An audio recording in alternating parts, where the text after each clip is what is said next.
Sur Galja, inti ktibt ukoll fuq il-funeral ta' De Soldanis. X'kien li ħajrek tiktab fuqu? X'kellu differenti il-funeral ta' De Soldanis minn funerali oħra?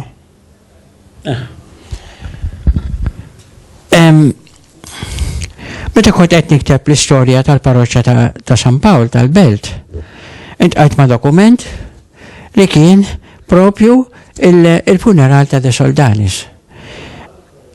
Dana fil-fatt jagħti anke deskrizzjoni dettaljata. Jeżisti djarju miktub mill-Don Pasquale Grima u jagħti dettalji dwar dan il-funeral.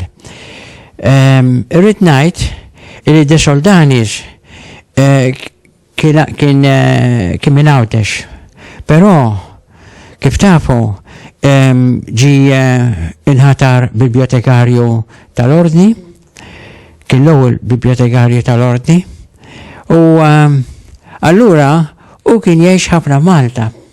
Tantu hekk illi il-fundatur tal-Ordni, Tenzan Guerin, kien offra akkomodazzjoni lil De Soldanis fid-dar il-kbira li kienet allura bħala isservi bħala il-biblioteka.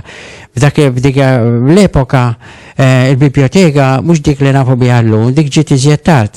Il-biblioteka kienet dar kbira fit-Triq Repubblika, kif nafu għallum, kantuniera Mastra Santa Lucia. U De Soldanis ġimoti propju akkomodazzjoni biex seta jgħix fejn kien hemm il-librerija, parti mill-quarters ġifieri għalih. Miet fil-fatt fejn kien hemm fil-librerija, fejn kien hemm id-dar li kienet tintuża bħala librerija.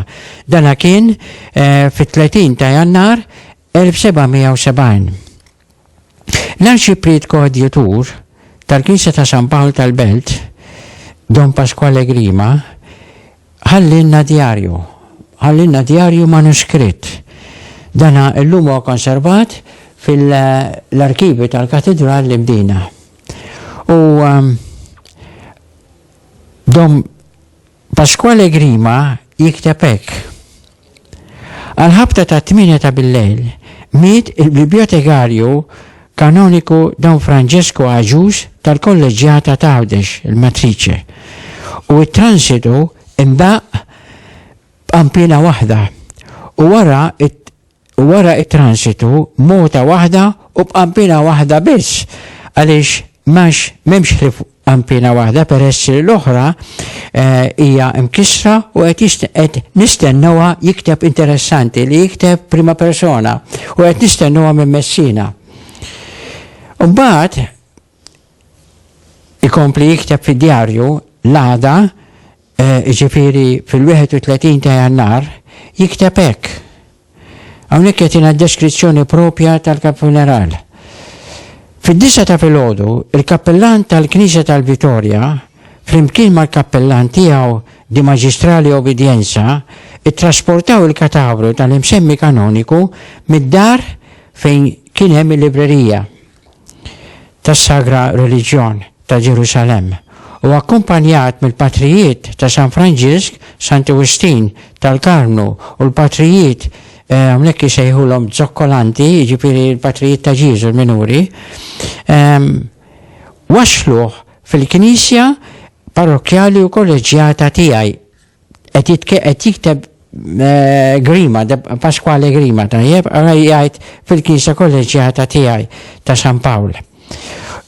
U jien, Don Pasquale Grima, arċipriet kappellan, libes mozzetta u rokketta u stola, irċevejt fil-bib tal-Knisja il-katavru tal-imsemmi kanoniku minant il-kappellan tal-Knisja tal-Vittoria.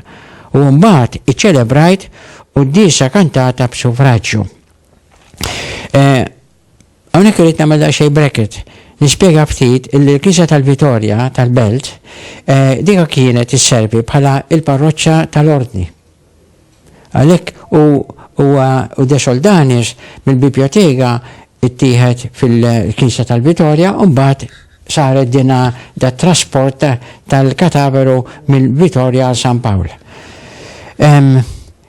Fil-fat fejmit de Soldanis, ġifiri fil-premises tal-librerija, dawka kienu jamlu parti mill-parroċċa tal-Madonna tal-Porto Salvo ġifiri ta' San Domingo. Nafu wkoll minant l-istess Don Pasquale Grima li De Soldanis miet wara li rċeva s-sagramenti mqazza u ġie mitfun fil-Knisja ta' San Pawl il-Belt Valletta, sewa sow fil-Kannirja fil-qabar tal-Klero. Hawnhekk issa għandna raġuni għaliex indifen fil-qabar tal-Klero. Fil-Knisja ta' San Pawl kienet waqfet il-sodalità dei preti għadula, sowa fl-1664 u dinna kienet l-iskop ta' dinna il-sodalità kienet biex tejn l-kleru kemm spiritualment u kemm jekk ikun il-bżonn temporanjament, materjalment. Mill-arkivju ta' sodalità jirriżulta li De Soldanis kien propju konsodali, ġifiri kien membru ta' dina s-soċjetà dei preti. Ġifiri kienet waħda mir raġuni għaliex De Soldanis fil-fatt indifen San Pawl.